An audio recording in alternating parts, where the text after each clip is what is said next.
A woman made of marble stands alone in the British Museum. She longs for her lost sisters, housed together in the Acropolis Museum in Athens. That is almost 1,500 miles away.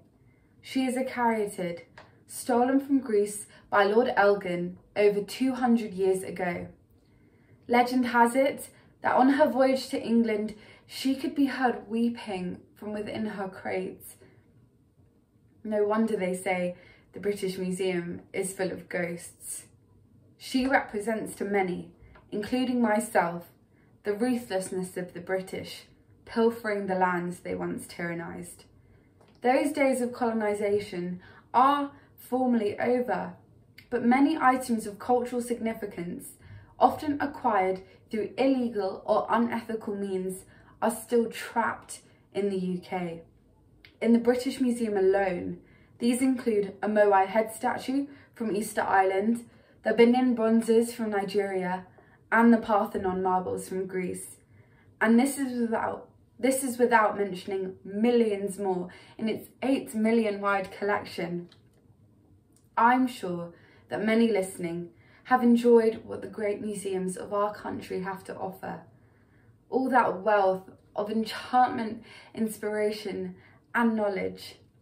As a child, visiting these artefacts encouraged me to fall in love with history and the world around us, a romance that continues to this day. One item deeply personal to me is the colonial, because it comes from the same place as my dad's side of my family, Pakistan. This infamous diamond, which is now part of the British Crown Jewels, is currently locked up in the Tower of London, when it should be in the Indian subcontinent. I remember visiting the Crown Jewels when I was 10 and marvelling at their beauty, but I was oblivious to the dark history surrounding them. It happens that 10 was also the age of a boy called Duleep Singh when the British forced him to sign a legal document to hand over the jewel. A 10-year-old signing a document giving away one of the most expensive jewels in history doesn't exactly sound like fair game, does it? So I don't think it would come to any surprise to you when I say many believe the Kohinoor is cursed. We can't be selfish and keep these treasures for our eyes only.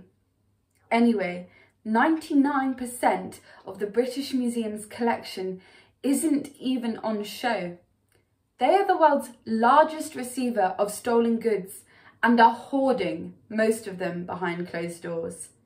Their silence is deafening, so much so it caused the resignation of their own trustee member, Adaf Suif.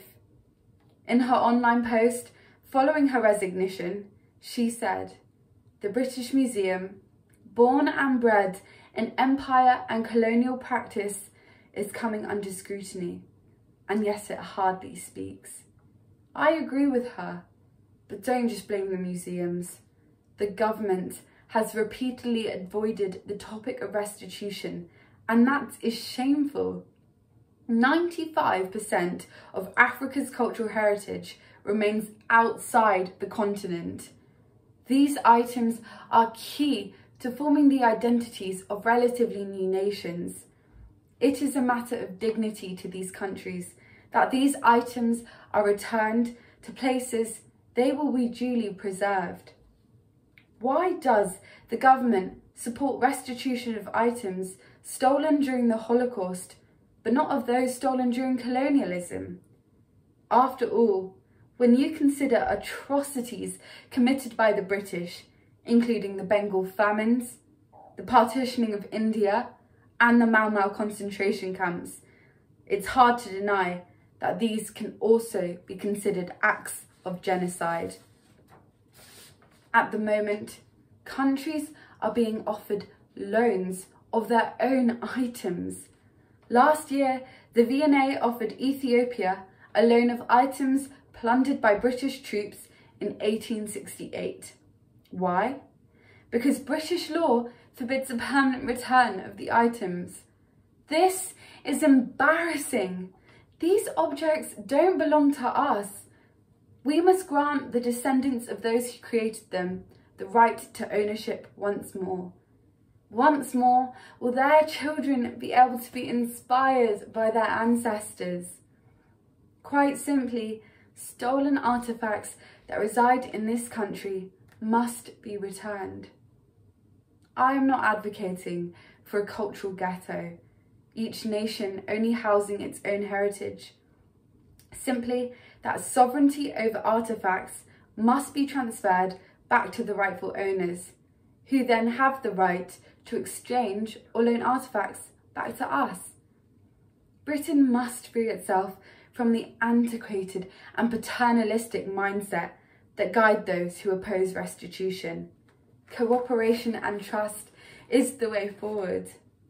Museums in the UK can and should foster this cooperation and trust through sharing skills and exchanging perspectives with museums that long for their missing items, guaranteeing quality conservation. In this country, rule of law dictates that if something is stolen, it should, when possible, be returned to its owner.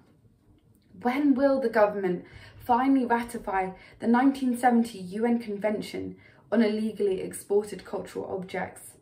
What better time than now? Brexit was meant to be about Britain opening up to the world. Helping to facilitate repatriation would be a victory for British diplomacy, finally shedding our country of its entrenched colonial arrogance. When will the government follow in footsteps of countries such as France in a commitment to restitution? Their sinful handling of the issue makes their hands as bloody as those who took the objects. No wonder they say the British Museum is full of ghosts. Thank you.